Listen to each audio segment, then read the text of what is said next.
Anyway, sorry. We should start the podcast. Yeah. Are we recording? We have been for 2 minutes. Okay, well, I have 88 stitches, and I'm... Incredible. 104. How many are you supposed to?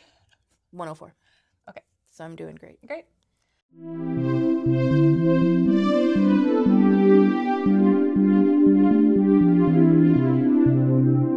Hi, welcome to Hot Cakes. How do we do the intro? Hi, welcome to Hot Cakes. Welcome to Hot Cakes. Podcast about... The podcast with craft opinions you didn't need. Nobody asked for. But everybody needs. Stop. Yeah, you keep saying nobody needs this. People, you need this. Yeah, actually, everybody needs this. Craft opinions. I'm just fixing my hair. We're professionals. I'm Jules from Juliette Pécaut Designs. I'm Sara from Boston Fiber Company. And this is Hot Cakes. Yay, welcome. Neither of us are wearing Neither of us knitwear are wearing because knitwear. it's 1,000 degrees out. And I know it is hotter in other places. I understand that. I can't handle this. Yeah, I don't care how hot it is elsewhere. I care that I have POTS and it's too hot. It's just I think in general I would be too hot as a guy on thyroid meds. It's too hot. My skin is. Yesterday I took a nap that I do think was maybe just a faint for half an hour. I did just pass out, but it was just a little nap. What are you working on? I am working on another sample of my Farasta sweater. That's what I was thinking. Is that the same? This is the one I was working on at the thing in February when the book came out. So good. So my Farasta sweater is in the Laine 52 Weeks of Sweaters book. We'll have it in August, probably. Okay. Well, I was going to say on July 18th, I'm going to be at Woolworks. Oh, perfect. And this is my hand-dyed yarn. So I'll have my hand-dyed yarn there. And also the pattern rights for the sweater revert back to me the day after Woolworks. Oh, nice. So I will be like selling this and being like, buy the pattern tomorrow. Yeah. So yeah, that's my Farasta. It's in my Suri Silk Lace, dyed with cochineal, and then just a plain undyed fingering weight. What are you knitting? I'm simply the vest. No way. Regular one. Yeah. This is the back. Incredible. I am. I kind of swatched. Well, it looks good. Thank you. I'm like. Did you actually choose the correct size this time based on? Well, yeah, based on the swatch.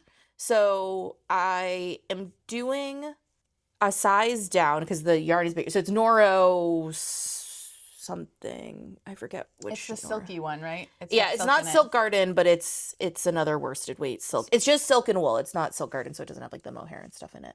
It's so pretty. I love it. And I'm having a lot of fun knitting with it.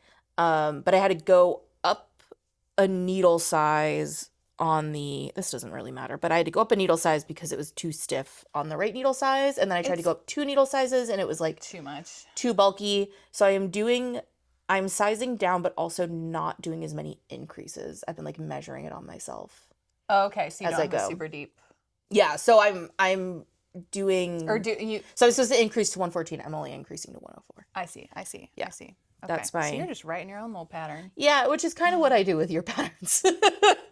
I think everybody should do that. Yeah, I think so too. I think it's great. I'm knitting, and I'm talking about it on my channel, on my JPD channel. I'm knitting a Christmas jumper, and right off the bat, I was like, I've already changed like so many things about this pattern. I changed the collar. It's a top down, so you start with the collar. I changed the collar. I did a totally different collar. I added short rows. Yeah. There was no neck shaping, so I added short rows. I'm like, I can't follow a pattern. No, and you shouldn't. I mean, you should if you want to. And like, I am following the pattern. Yeah. To a point. But I really like how my other one fits me. Yeah. The other one is smaller yarn, so it is different. This is kind of a worsted, isn't it? It is very much a worsted. Yeah. A worsted to maybe an Aran. Is it an Aran? It's a little thick and thin though, so it's kind of hard to categorize. Yeah. It is in our worsted section. Yeah. It's not. I really love the like blue and orange, even though I do. It's not like a combo I would like normally. I know they're are they complementary colors, right? Sure. It reminds me of a tropical fish. It does. And there's a pink one too that I really like, but I do think in theory, pink is great. In practice, I'm going to wear this more. Yeah. And I'm trying to do that. Yeah. But also, it has collapsed in on itself. Yeah. But whatever, who cares? Yeah, we're not wearing anything. So we're not wearing anything. I'm wearing something sort of a little bit fiber related. What? My earrings, my oyster earrings. I don't know if anybody can see on the podcast. They're made by Hello Lavender. Oh, nice. Yeah, who's also a fiber artist. Yeah. And you could use these earrings as stitch markers if you want, but I wear them as earrings. I have those little ruler stitch markers / earrings from Tracy from HapBee. HapBee Creative Studios. Shout out to Tracy. We love you, Tracy. I know watches this, and I just adore her. And I have the little ruler too. It's a 1-inch ruler. It's actually it's so clever. So clever and cute. And I have 2 to wear in my ears. Nice. I don't wear a ton of earrings, but I do plan on wearing them. Yeah. I never wear dangly earrings. Those are really cute though. Ever since COVID and with wearing a mask, I just never got back into wearing. I used to love a statement earring, very, very 2020. Yeah. But I loved But yeah, I'm trying to get back into earrings. I love it. I love an earring, and it looks really cute. Anyway, we should get into the podcast. Yes. What's our topic for today? Our topic for today, I am so excited about this one. It is pity marketing. Here's the hot take. Don't use pity marketing. Don't use pity marketing. Don't use pity marketing. I don't know if you want to get into it. I did think we could define. Well, I think we should. That's kind of the whole point of the podcast. Yeah. So, yes, what is pity marketing? Well, let me tell you what pity marketing is. I literally sent a voice memo to my friends today telling them what pity marketing is so I could practice this. Amazing. So, and I don't think it's very good. I should have written this down. Oh. Pity marketing is basically using the pity of your customers, specifically your customer base. Yeah. Because you're not, whatever, we'll get there. Specifically the pity of your customer base to make money.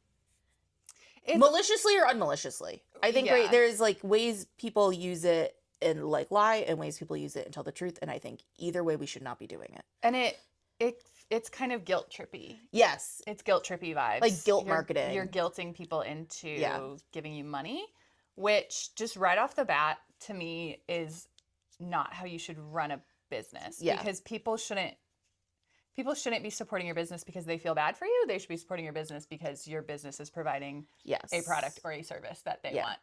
This is a thing I've been thinking about for a long time. It is a thing I've always had feelings about. This is kind of prompted to do it this week because of the Le Bien-Aimé post from, I think, for us a week ago. By the time you listen to this, it'll be 2 weeks ago. About how their sales have dropped and they're running a free shipping sale.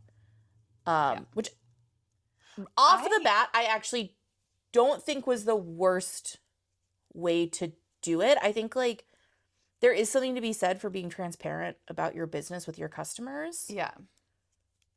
And also there's a difference between offering something, offering a sale, offering free shipping, offering a discount, and just saying our sales are so low, please buy from us. Yes. So there is, and I do think there is even a fine line. I think it gets even worse when you get into people who are do the GoFundMe to fund, which is very different than me. I'm launching a business. I want backers. I'm doing a GoFundMe, whatever. Even though no, that's different. I don't have feelings about other people doing it. I did a May Invest campaign. I feel this kind of goes into that. I don't 100% regret doing it, but I would say I 60% regret doing it. Okay.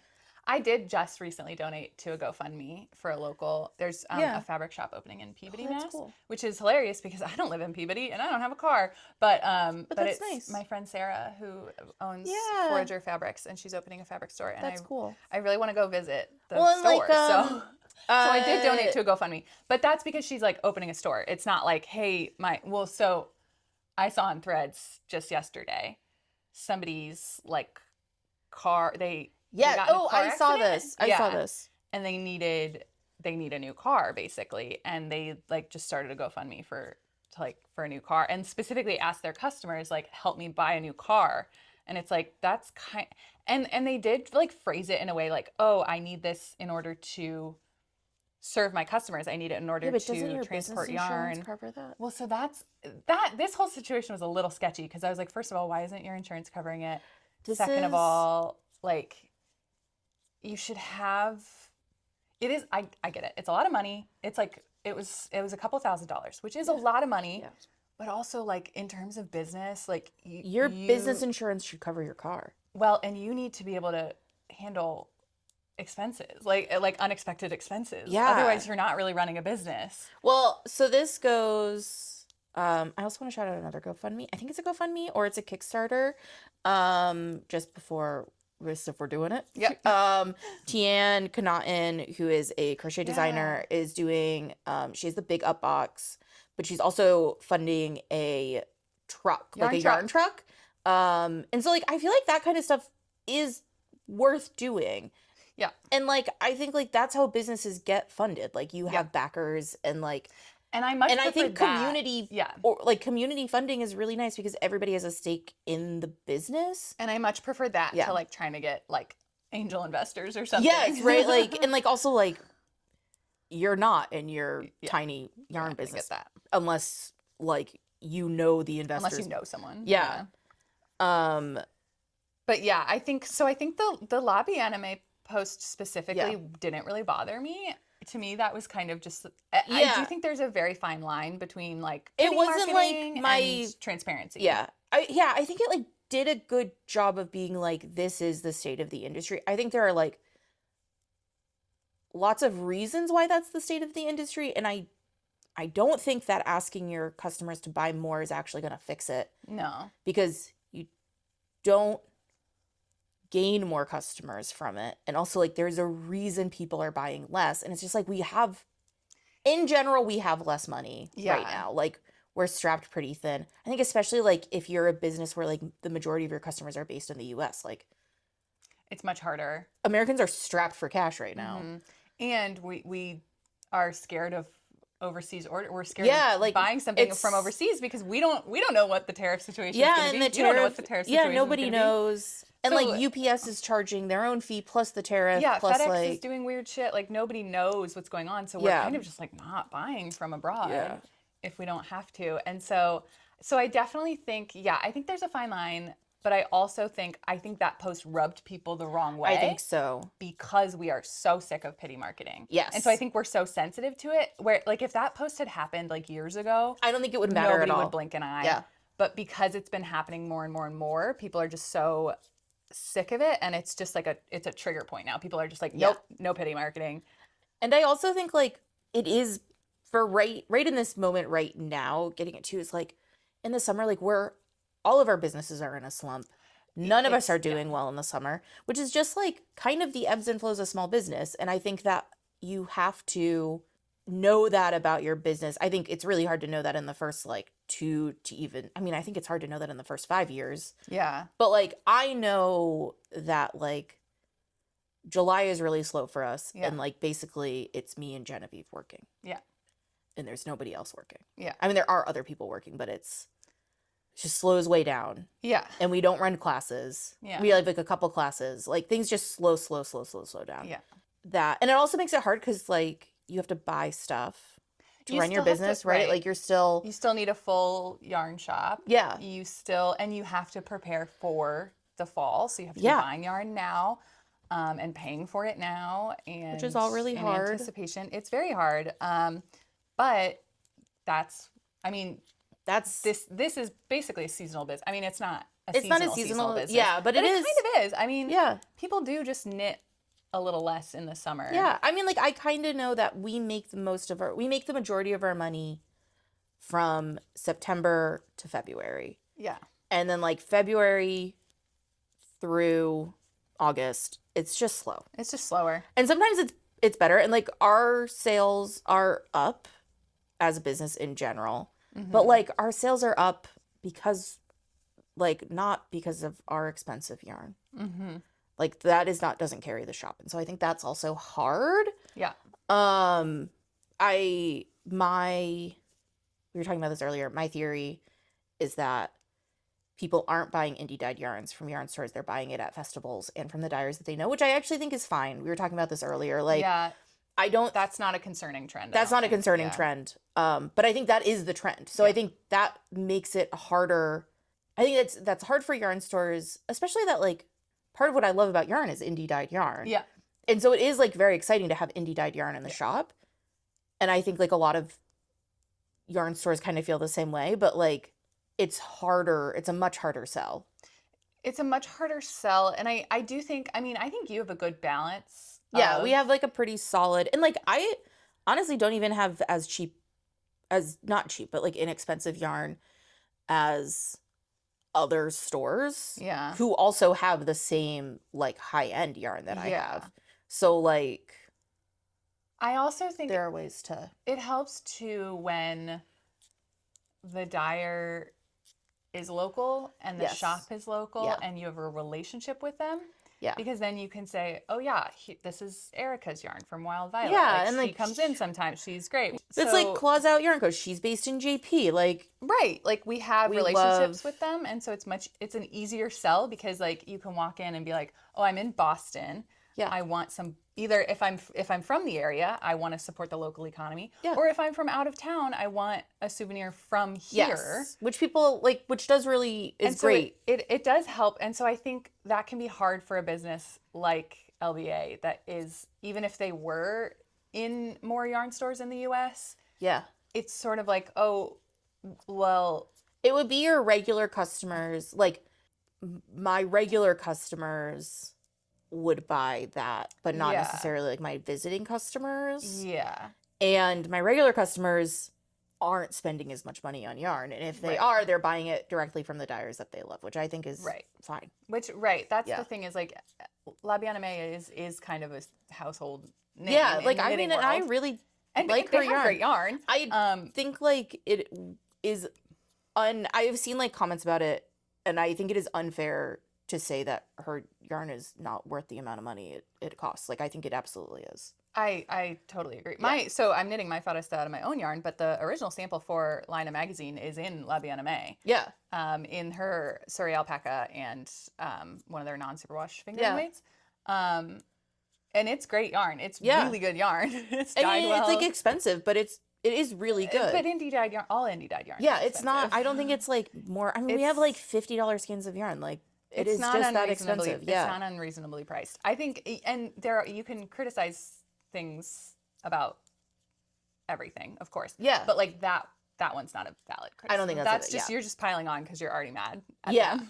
Which I think, But it should also be pointed out that La Bien-Aimée is owned by a woman of color, and we are two white people. Yeah, so we are not piling on. No, we are not. We are just using that as like a jumping off point for this conversation. But like, it can definitely. It was absolutely to the point where people are like, and their yarn isn't even any good. It's like, okay, their yarn is it's like good. You yarn, could be mad about the tariffs and the pity marketing, but like the yarn is good. Come on, it's good yarn. So tell me what you're thinking. Well, so another thing I think a lot about with pity marketing is, it comes up a lot in situations where you're like, oh, my car broke down, I need a new car, help me buy a new car, or this month our sales have been down compared to previous years and we just really need a boost to get through to the holiday season or whatever.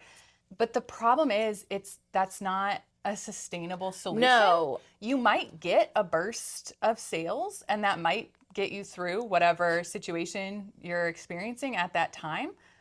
But a lot of the people who are buying from you in that moment probably aren't, like you said, you don't gain new customers usually. So the people who are buying from you in that moment are either your regular customers who are already regularly buying from you, or they're people who like your stuff but cannot afford it and are guilted into buying it. And it's not necessarily, maybe they're saying like, oh, this was like a sign from the universe that I should buy this yarn, and I did really want this yarn, and so now this is my excuse to buy it. There's 15% off or free shipping or whatever. Yeah. So, but then they're not gonna be a long-term sustainable customer because they can't afford it. Yeah. So, it's just not a sustainable type of, and I think if you're gonna dedicate any time or energy or money to marketing, you need to be thinking about the long term. Yeah, I think it is like you can get a short-term push of cash flow that maybe would get you through, right? Like that push might get you through the next month. Yeah. Right? Like you might have a big burst of sales. You might be able to get through the next month. But like, what are you going to do the next time you run out of cash? Right. Because the next time you ask people to buy stuff, they're going to buy less because that's just like how it goes. If you keep doing pity marketing, it's gonna stop working eventually. And like you can only do it so many times. Also think like pity marketing, I think especially in craft businesses, we talk a lot about devaluing craft. Mm-hmm. Like it's a real fucking business. You can't be like, but I want my friends to buy my stuff. Like you can, but like it's a real business. So like you need to treat your business like a real business, and asking people to like take care of you isn't a real business model. No, if your business isn't succeeding based on then like you need to then pivot. It's not succeeding. Then you need to change. You either need to pivot or you need to close. And like I think that's like that's like an easy thing to say and a hard thing to do. Yes, absolutely. But I think that like that is a thing. And like maybe it's that like you're like, okay, I'm in a really bad one of my notes about this episode, actually this already, is that we are now a business podcast. Yeah. And oops. This is my passion. If it's the first time you've done pity marketing or like use this tactic and like you are genuinely using the tactic, then I think like what the takeaway as a business owner should be is that like I need to figure out how to never be in this position again. Yes. Like, how do I prevent this from ever happening again? And like it feels really good. Like when we did the main vest raise, it felt really, really good. Now paying it back, it does not feel good. And like main vest collapsed, so it's just been like kind of crazy. That's hard, yeah. Which makes it harder. Yeah. I think if main fundraising platform. Yeah, if main vest hadn't collapsed, I think it would be easier. But it's still like kind of hard, and it's like hard when it's like your customers that you see all the time, and it's like I owe my customers money. Yeah. And like I don't know, it just feels like, and like every single one of them is so kind about it. Yeah. But it just like kind of stinks. Like it is like a hard thing to do. And well, and I also think another difference I find, because a lot of the pity marketing is coming from like exclusively online businesses, or like online / well, a lot of stuff I see dyers who are online. I think I probably follow more like festivals. Yeah, I probably follow more just dyers. Yeah, and I follow more like small businesses, shops. Yeah, I think part of the reason that like, well, and okay, so it's different when you're obviously launching a business, but then or moving. Yeah. Or opening a new space or whatever, but like with your business, the customers wanted to fund it because this is also a community space. Yes. So you are providing a free service. Yes. Which you do need outside funding for. Yes. You can't just do that. Yeah. And so that is slightly different than being like, just fund my yarn business. Because if you're just running a yarn business and you are just selling yarn, it's like, okay, well then you need to make your money by selling yarn. If you're offering a free service, like this is a community space, you can come hang out and knit here. Yeah. Like for free. You don't have to buy anything. Then it's a little different asking your customers like, hey, fund this new venture. Yeah. And then you get to benefit from this free thing. Yeah. I also think though, like so I think like I've gone through this a lot not a lot, but like I feel like I've gone through like iterations of this like as we change and like learn and grow as a business. But like I did do like a couple weeks where we hadn't made our sales goal, so I posted on Instagram, and the first time people like spent beyond our sales goal. Yeah. Because of it. The second time, I think one person bought something. Yeah. So like you see the change, and then it's like, oh, it was fun once and it's actually not fun. It doesn't again. Last. Yeah. And then it feels kind of weird. And then you're like, oh, a bunch of people, like you can see how many people saw your Instagram stories. So it's like, I know like 1,000 people saw this and then one person bought something. So like that sucks. We've also done like a subscription plan as a store to help us support like keeping it open. And I think that the thing is that community isn't a money maker. Mm-hmm. And I think it is, I think you can't make money off of community. And I think that's a good thing. Yes. Like we I think that is this in one of our episodes. Yeah. We talked about it in the charging for a sip and like a knit night. Knitting. Yeah. Because like you can't. A crafting circle.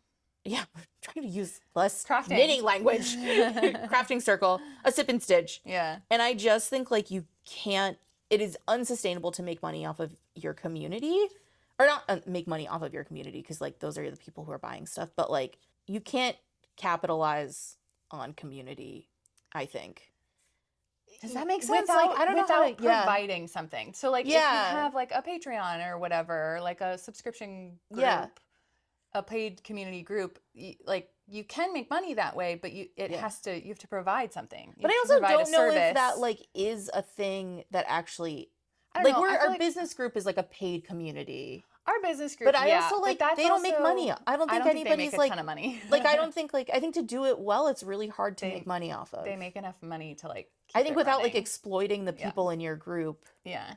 And constantly marketing for new people. Yeah. Which is like comes back to it, like also, you can't make money off of the community as it exists. You have to continuously, if you're going to make money off of your community, you have to continuously grow your community. Which then is also a problem, because one of the things I like about our community is that it's kind of small. Yeah.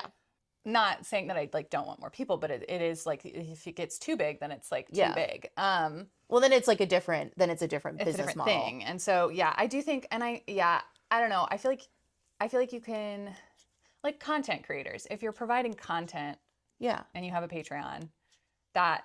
But also sense. Like if you're doing that, you're probably providing like something extra to people who pay. Right. You're like you're providing you get an extra videos. Episode, you get an extra whatever. Yeah, there's plenty of podcasts that I pay. But that's not necessarily. That's not really pity marketing, because people are paying for a thing. Yeah. So, but I just think those people, like that's part of pivoting in your business. Yes. If you realize you're in a place where you're not making money off of the whatever service or product you are selling. Yeah. People have pivoted to do something else. Yes. To have a more sustainable income. And that's just kind of how business works. You have to be constantly adapting to the world around you. Like trends change, things change. I think as like art-based businesses or like craft businesses, like we're not the most important business. We are important, but we're also not, to the world, we're not the most important. So like you have to work harder. Yeah. Like. Yeah, you do. Like I think that's just what it is. I mean, I think it would be nice if it was, like, we've said this a bunch, but like it'd be nice if it wasn't that. Yeah. But like. Yeah.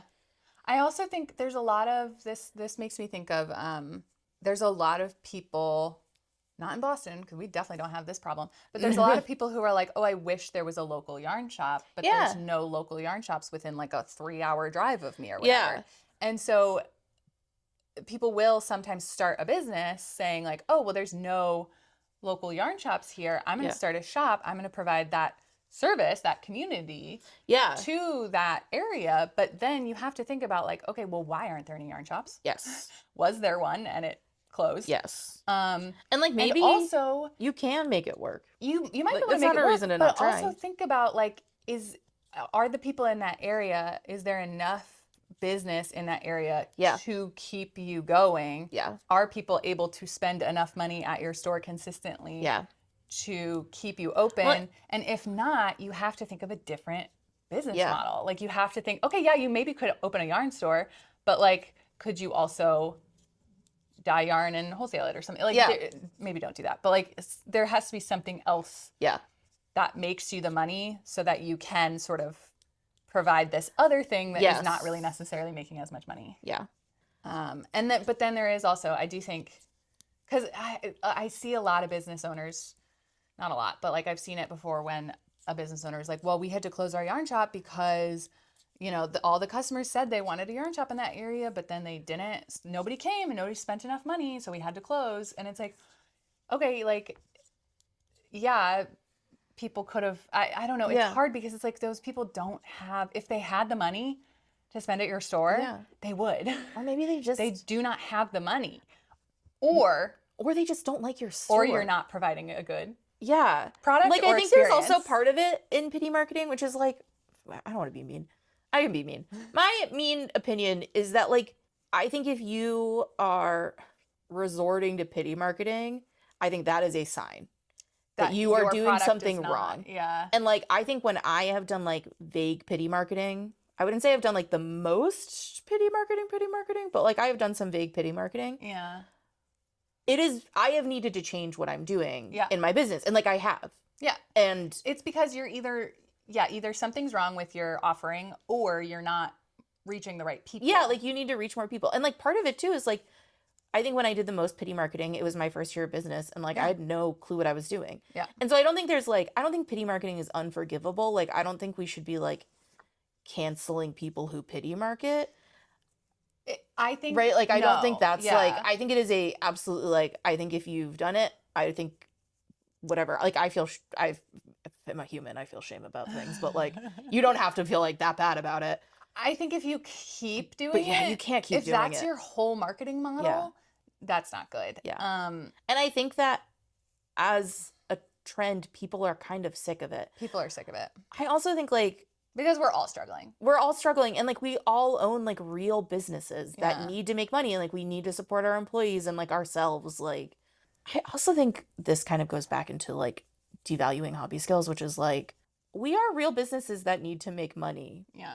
And like I would tell anybody that this isn't a money-making venture, but like the goal is to live. The goal is to make enough money to and like survive. Maybe also like beyond survive, like have a nice time. Yeah. Like my goal is to go on vacation. Yeah. Like I don't know. My goal like, is to have enough money to like Yeah, and like I have like a nice things. Life. Like, Yeah. I don't know. Like I want to like where I live and that type of stuff. And I think that should be accessible to everybody. Yeah. But I also think that like this is my real business. Yeah. And it's not something like that should need to be supported in that way. Right. It should like I shouldn't be asking my friends and customers for money to keep me going. Like it should just keep itself going. Like imagine if you worked at like just some Yeah. office and your boss was like, "Hey, it's been a rough month. We need you to work extra hours for free or something. Or we need you to just work extra hours. We're gonna, Or like, can you call your mom and ask your mom for money? Right. Like, no.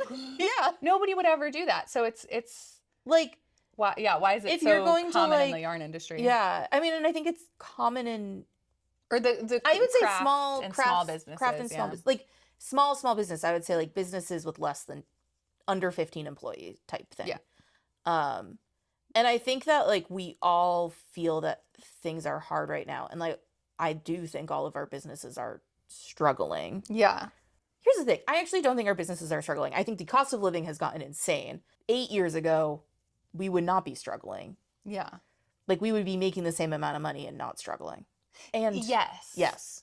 That's the problem, is the cost of living has gone up so high, but wages have not gone up. Yeah. And so people are making the same amount of money. They're paying more in rent. They don't have extra money to buy nice yarn. Yeah. So that also is like a hard thing for your customers. Like people are reacting so strongly to these pity marketing posts because they are like, I want to buy yarn.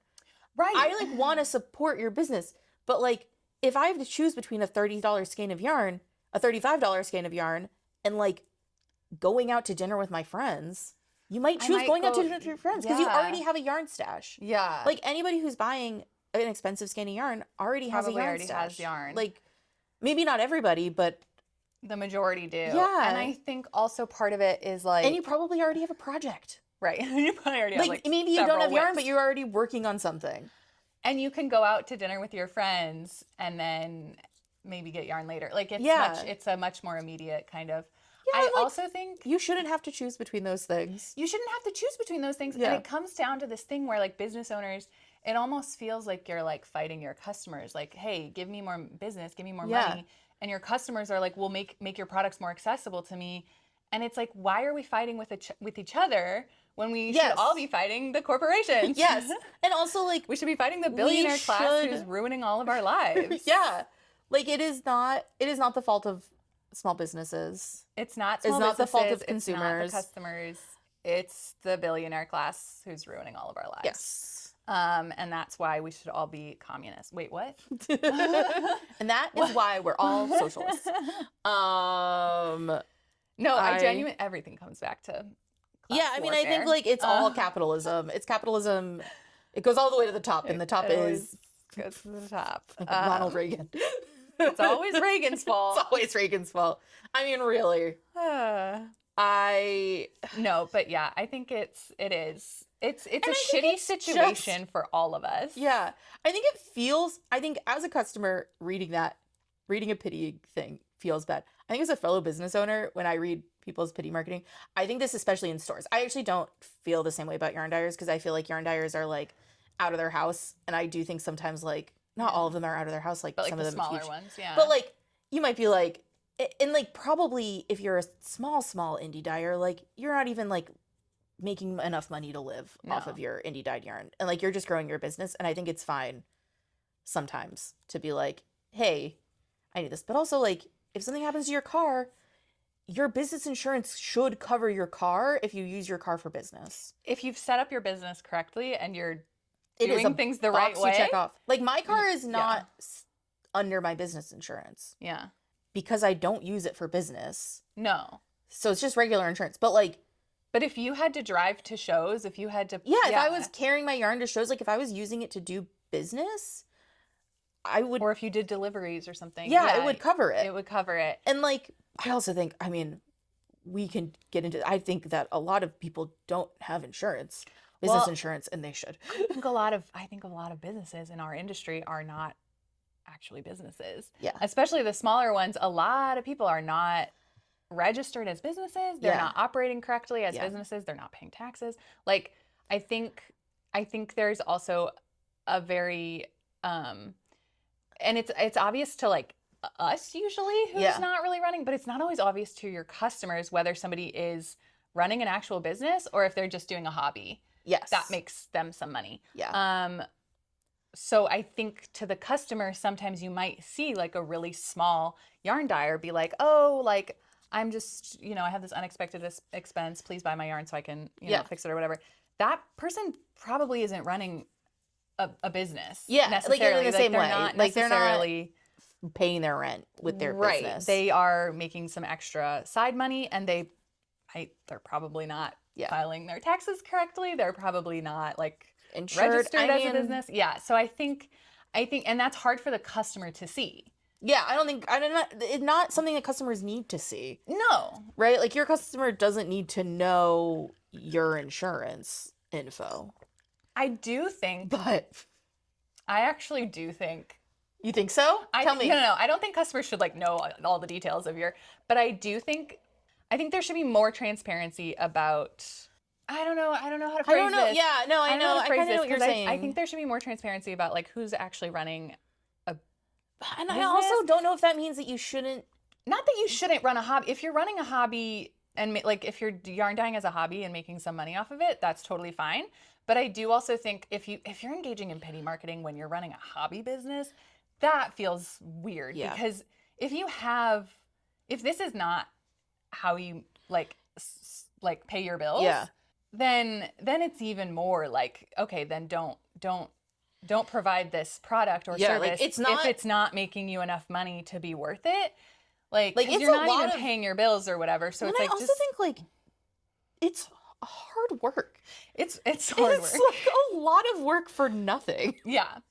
And so I do think there is, definitely on the one hand, like if you are running a real business, your business insurance should cover things like that. And also if you're not running a real business, and it's sort of like, okay. And I do think, well, I don't know, because on the other hand, like people will do like a yard sale if they're like, oh, I have an unexpected expense, let me like host a yard sale or something. I think that's.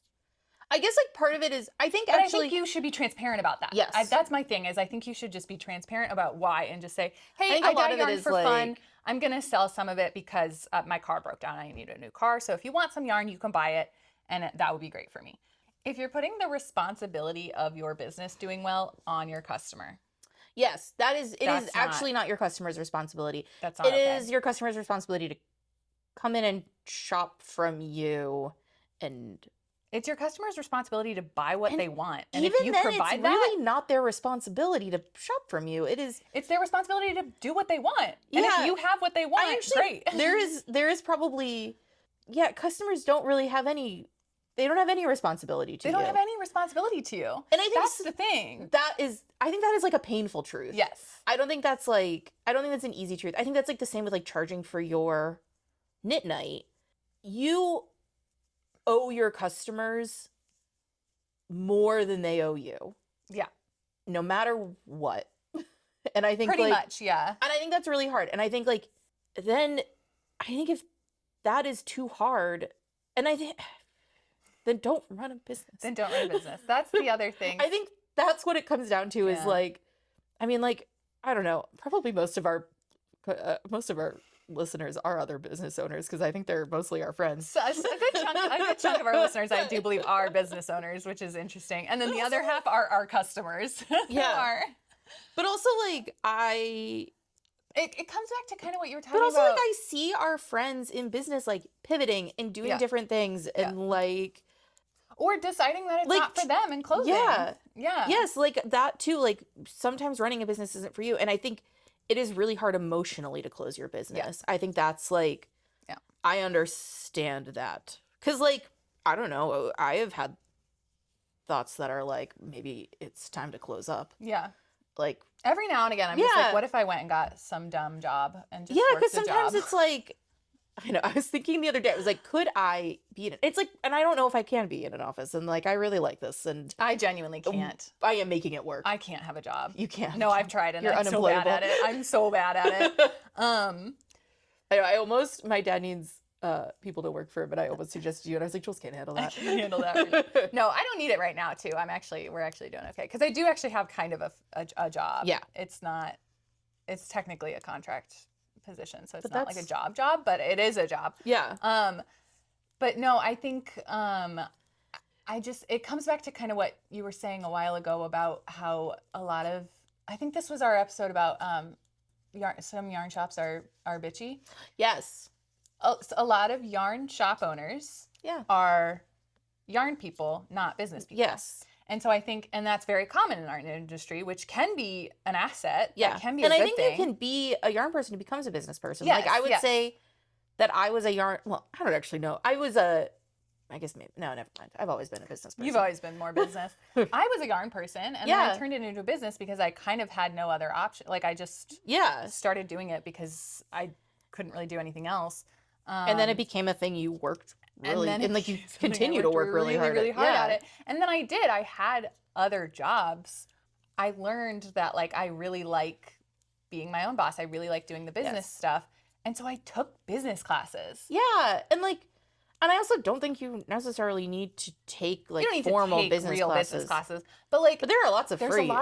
There's a lot of like YouTube things. There's a lot of free online courses. There's a lot of like Boston, the city of Boston offers tons of free stuff. Score. There's a Score everywhere. Yeah, and Score is weird, but I think like you can make it valuable. They have some valuable resources. Like you can definitely find free resources to like learn about business. You don't have to like go to a actual formal institution. And honestly, probably if you're in a small retail business, like an MBA isn't going to help you with that. No.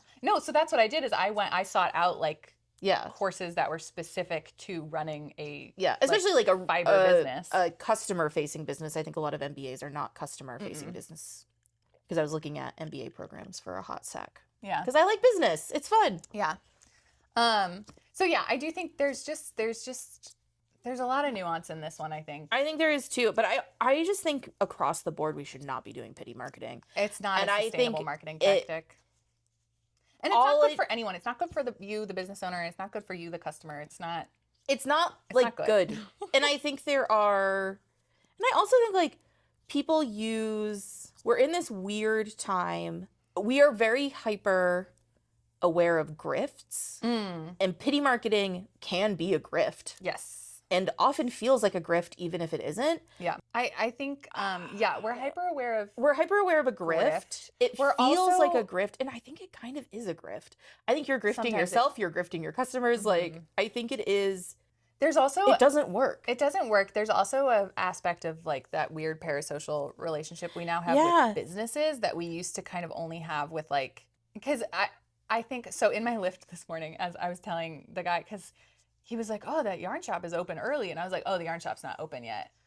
I'm recording a podcast. And he was like, oh, so you're an influencer. And I was like, well, no. And then I was like, well, I kind of feel like, like all sort of business owners I nowadays think if you have are sort of influencers. Yeah. Like you are. There was something Because I am right now. What we are doing right now is influencing you. Yeah. To we were talking to support our businesses. about Like, so I think there's that weird like Yeah. parasocial thing with business owners who never intended to be like public personas, Yes. who are now sort of finding themselves as public personas. And I think it can be very enticing to be like, oh my God, I have all these followers. I could just get a new Yeah. car if I ask all these people for some money. Yeah.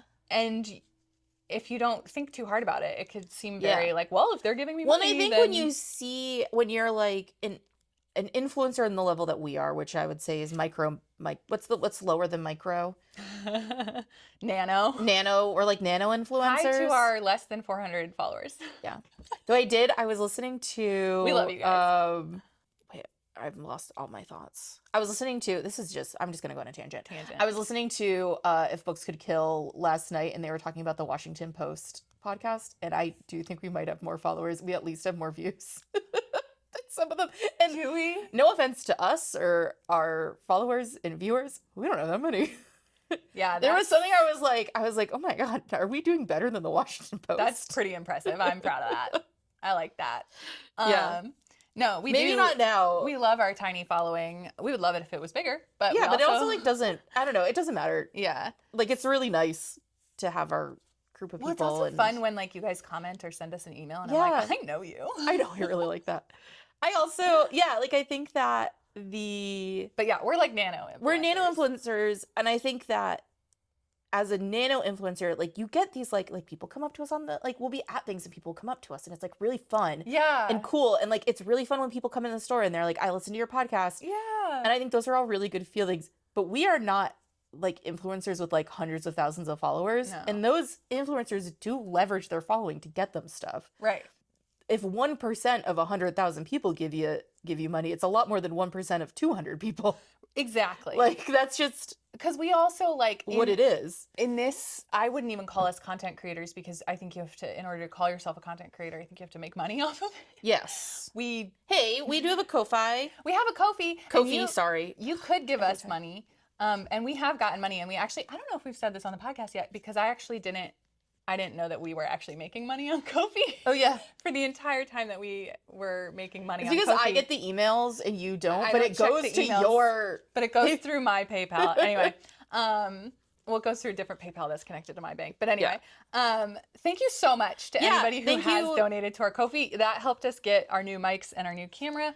But it did not even cover a percent. Like it Yeah, but like, barely and that's covered like a chunk really of it. wonderful. But it's awesome. It's incredible. But like, we're not making money off of this. Yeah, and we're not asking you to fund us a car. No. No. Well, and that's the other thing is there's a difference. Like if we say, hey, donate to our Ko-fi, you don't get anything actually. There's no extra content or anything. Yeah. But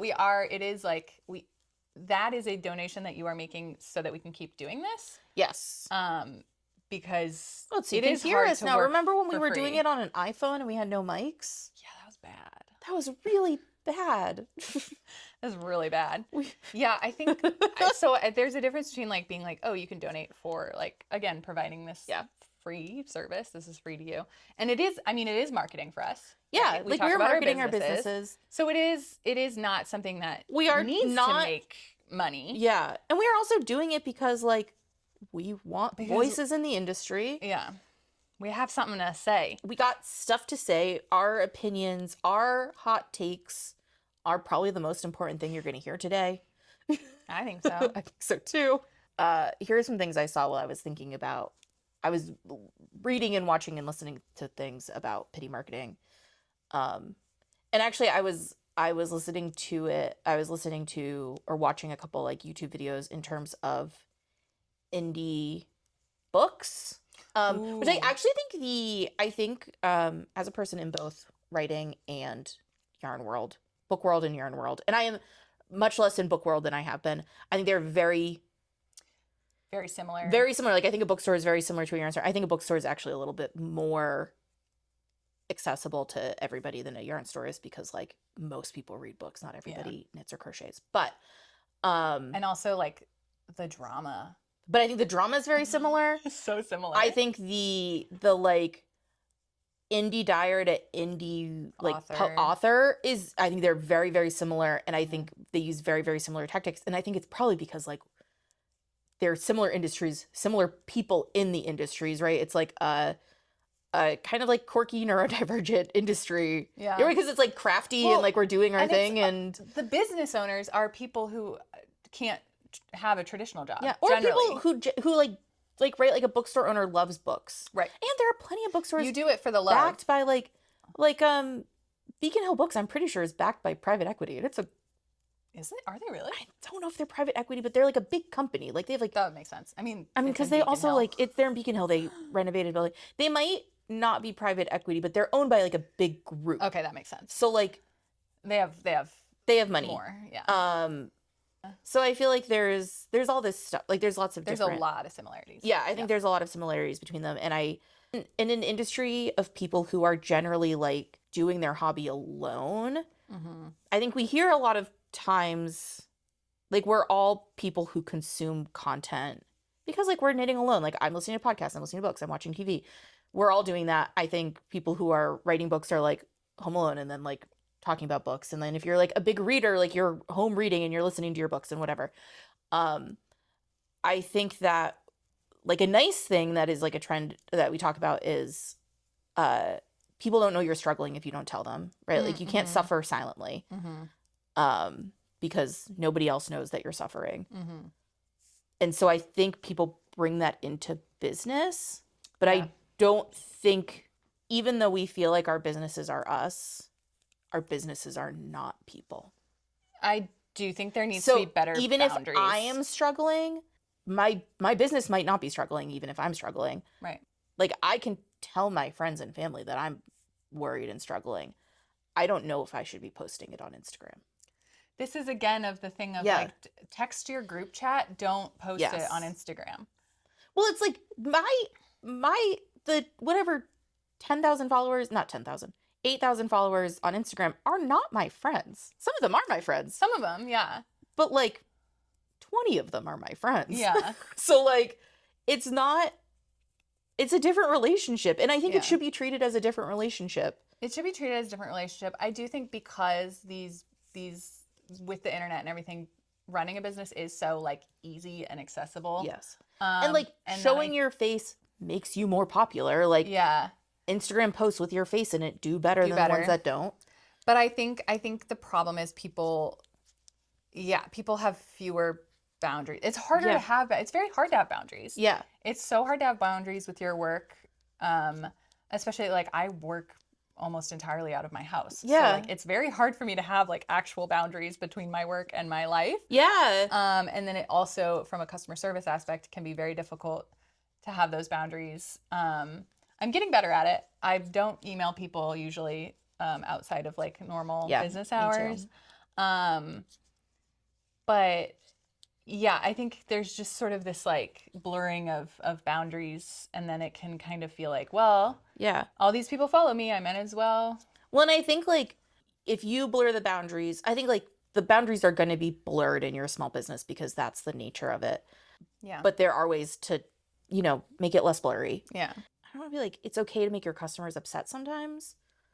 But also like there are sometimes where like you have customers that don't have those same boundaries because like they're like, I've had customers like DM me at like 10 p.m. because like that's when they're DMing me. Right. Which is fine. But like I don't have to answer it. Exactly. And, like, I had one person who got really mad at me because I read their message and then didn't respond. And they said, I saw that you read it and didn't respond to it. And I was like, well, it is midnight. That's psychotic behavior on their part. And that's any hurt feelings but like are it their sucks. fault. But it's their fault. But also like it kind of sucks. It does suck. Yeah. Like it feels bad. And like I felt bad. You don't have to feel bad about that. You don't. This is not the customer is always right situation. Yeah. That is. And like not... I think because we're small businesses, like I think this all the time, like they are not DMing Mr. Target at 10 p.m. and being like, how dare you not read my message? Like Mr. Target's not reading your message. But like there's no people don't have those boundaries with a small business. It's weird because they both like value the accessibility of small businesses, but also like don't believe that you should have any boundaries. And take advantage of it. And I think that's kind of goes into our that's like similar to our discussion about charging for patterns isn't gatekeeping. Yes. Right? Like they think you owe them your labor for Yeah. free or your Which you don't. time at midnight. Yeah. Or if they pay you money, you owe them for the money that they pay you. You owe them for the offering the product or service that you promised. Yes. But that's like kind of and that's kind of the relationship. Like your customer, and also like your customer only owes you the money for the product or service that you're providing. Exactly. Like that's the exchange. Yeah. And it often goes beyond that. Yeah. And I don't think it should. Yeah. Yeah. I think it comes down to just a boundary issue, a capitalism issue.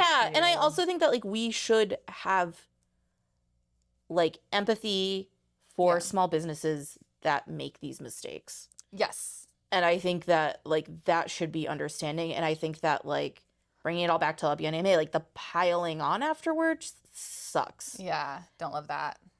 And like I think I've seen like kind of it. I've seen more people piling on like Reddit, which I don't go on very often, and like on Instagram, people seem to be very supportive. Mm-hmm. And I would say like the discussion in person is kind of like nuanced like this one. Yeah. And so I think probably generally that's what it is. But I think that like piling on to a business, I think especially a business owned by a woman of color, leaves a bad taste in my mouth. Yeah, I don't love that. Yeah. I don't love that. I also think, listen, if you don't like La Bien-Aimée, you don't have to buy it. It's expensive. You don't have to shop there. You don't have to shop there. I think that's money. I think that's perfectly reasonable to say, oh, I'm not into that. You know, if that post that was like kind of pity marketing ish, if that gave you the ick, you can unfollow, you can walk away. Like it's, again, you don't owe that business anything. Yeah, and you don't even owe them an explanation for why you don't want to shop from them anymore. And I think sometimes feedback to a business can be good, right? Like it is always good to get feedback and like constructive criticism. Yeah. But I think probably like that's not constructive criticism. And probably on the back end, they're having discussions about whether or not this was a good decision. Yeah. Because I also think... Because like it's... Oh, sorry. Well, I was just going to say, in terms of the pity marketing aspect of it, I think it's okay to be transparent and say, you know, we're going through a tough time or whatever.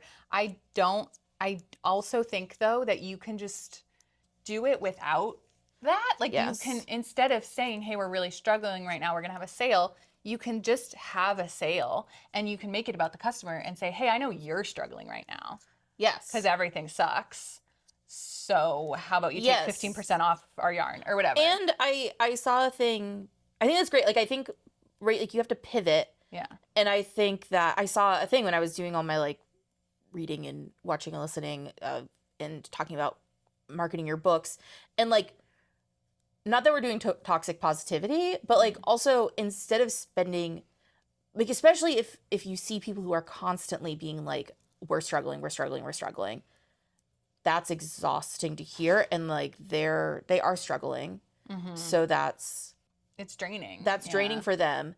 But also like you kind of have to be positive. I don't want to say like, want that in my feed I don't want to say like you have to be positive about it, but I do think like you can spin it positively. And I think that gets more like, and you don't have to be positive all the time, like 100% super enthusiastic about everything, but you also can't be negative all the time. Yeah. That's the other thing. It doesn't work. And I think that there is, I just think that like you can't. You can also be neutral as a business. Like if I'm having a really tough time, I will sometimes send out a newsletter that's just sort of like, hey, here's some links. Yeah, I mean, like sometimes like I don't have anything to say. Like, I'm not doing well. I'm just gonna be like, hey, here's a pattern. Yeah, I don't think like you don't have to. It's boundaries. You don't have to go into it all. You can just. We were talking yesterday about like sending out emails, and I am an aggressive emailer. Yeah. But I think what has changed in my emailing is I put effort into one email a month, and that's our newsletter, which I sometimes forget. I don't think I wrote one for June. Our open rate on our newsletter is higher. Our click-through rate is lower because nobody reads the whole thing. And then like the click-through rate and open rate on my emails that are just like, we got Noro in, here's the Noro. Because people are like, what colors did you get? Click. Yeah. And like I don't, there's no effort. I fill in a heading that says new Noro. Yeah. We're excited to have Noro in stock. And then I just list all the Here's a Noro, Noro. and that gets sent out. Yeah, I just think that there's better ways of marketing. there are just better ways of marketing. There's better ways of marketing. Don't do pity marketing. Don't do it. Don't do it. Okay, do you have a little hot take? I have a little hot take. Here's a hot take that, have I told you this? I do think one of the symptoms of the downfall of society is Instacart. Wait, tell me more. So I think that, and I think this is actually food deserts. Okay. But I mean, I think it's capitalism. I think, and I don't, this is not to say that if you like can't get your own groceries, you shouldn't have somebody deliver them. I was about to say, we're going to get into disability rights. No. I don't think that is true. And I also think like having that be accessible to people is important. Yeah. I think it's also important. Like if you're a person who lives somewhere nowhere near a grocery store and it's easier for you to have your groceries delivered, that is fine. Yeah. I think like when I am at the grocery store in Boston and people are getting their groceries delivered in Boston, that needs to stop. You need to go to the grocery store. And part of that is because we don't have any time to go to the grocery store. Like your job should give you time to be able to go to the grocery store, go home, eat dinner, be with your family. Yeah. But I think it is because you go to a store and you don't know anybody there because the only people shopping are people who are paid to shop for Amazon. Yeah. Or like Stop and Shop or whatever. Yeah. They're all shopping. They take up a lot of space because they have these giant carts. They're doing like 20 orders at once. Yeah. Nobody's like talking to each other. It's all like workers. And then like, but if you had to just like go to your grocery store once or twice a week to get your little groceries and like you see your neighbors all the time, you would have like better community. I do think it's definitely a symptom. I think the fact that we have like less community is a symptom of like capitalism and that all that's wrong with the world. But I don't think the consumer should be blamed for. I agree, but I do think that if you're a consumer who doesn't need it, you should go to the grocery store. I do think people should that's get like, out in their community more. Yeah. But this is also an issue with like walkability. Like you have to be able to walk past like several places to buy food. Yeah. Like it has to be easy, and it's not easy. Yeah. So I do think it's a societal problem. I think it is a societal problem. Do you want to hear my hot take? I do want to hear your hot take. Is it less? Nope, it's worse. I can't wait. My hot take is that you're not allowed to complain about the heat wave if you're pro-military. Oh, yeah. I don't think that's a discussion. Because here's the thing. You know what caused the heat wave? Bombs. If you are pro dropping a bomb almost the same size as the bomb that was dropped on Hiroshima and Nagasaki on a Lebanese village in the year of our Lord 2026. Yeah. You don't get to complain about the effects of climate change. Yeah, because that's it, man. If you are pro military, if you are pro colonialism, you can't complain about the weather. Yeah, actually, if you're pro-military and pro-colonialism, we're taking away your ACs. Yeah. It should only be safe for the rest of us who are ruining the environment with their air conditioning. Yeah. That's I know. I agree with you. Hot take. That is a hot take, but I actually don't think it's a hot take to our audience. Yeah, no. I don't think it's a hot take. I think all the time it's so frustrating to be like, I mean, there's a reason it's so hot. Yeah. So stupid. Anyway, I hate it. I hate it here. Okay. Thank you so much for joining us today. Thanks. You can follow us on our individual Instagrams. You can also follow us at Hotcakes. Yes. Hotcakes Craft Pod. On Instagram. We have an Instagram now. Yeah. I haven't logged into it yet, but I do sometimes commented on it as the store. Sarah commented on it earlier. I've been posting little clippies. Yeah. That's probably all we will do on that Instagram. But you should follow us there anyway. And you can send us your hot takes. I really appreciated the crochet hot takes on the last episode. Yeah, lots of good. I actually read the comments, which I never do, but I was reading them yesterday. There's some good ones. I was making our newsletter. I didn't realize Shannon from Tighten It I know is watching. Hi Shannon. Hi Shannon. That's another here's local another yarn thing shop in this pity marketing thing. Is like, I think that you don't need to pity market if you can build community as a business and collaborate. Market. Yeah, like, be friends with other yarn stores. Yeah. I think this is to yarn store owners. And dyers, I think, too. Like, be friends with other dyers. Be friends with yarn store owners. Like, be friends with designers. It is a small industry, and there is room for all of us. There's room for all of us to grow. And you will get so much further if you collaborate. Yeah. Yeah. So anyway. That's my last note. Anyway, hi, Shannon. Yeah. So donate on Ko-fi if you feel able to, but don't feel guilted into it. Nope. And yeah, follow us. What do you have coming up? Woolworks in July. Yeah. When July will 18th. this episode come out? This will come out the week before. That's not. That's June. This will come out the week before Woolworks, I believe. Yes. Yeah. So come to Woolworks on July 18th in North Adams, Mass. And then I have nothing until September. Yeah. Because I hate summer. We're going to do a big sale starting the 13th, which, will this be out already? No, yeah. This is coming out the 9th. Okay, so yeah, so the Monday after this comes out, we're going to do a big summer clearance sale, bunch of yarn, and all of our Knit Pro needles are going to go on sale. Knit Pro. Some other things. That's the thing that I know is absolutely going on sale. And then a yarn, it's going to be a lot of summer yarns are going to go on sale. And then we had the Fiberfest, so buy your Fiberfest tickets if you haven't already. Yeah. We are doing like a couple giveaways if you want to hold out, but there's also a free block on Sunday afternoon. Yeah, it's going to be fun. It's going to be really fun. Cool. Yeah. Okay. Awesome. Well, thanks for watching. Thank you. Or listening, and we'll see you next time. See ya. Bye. Bye. Love ya.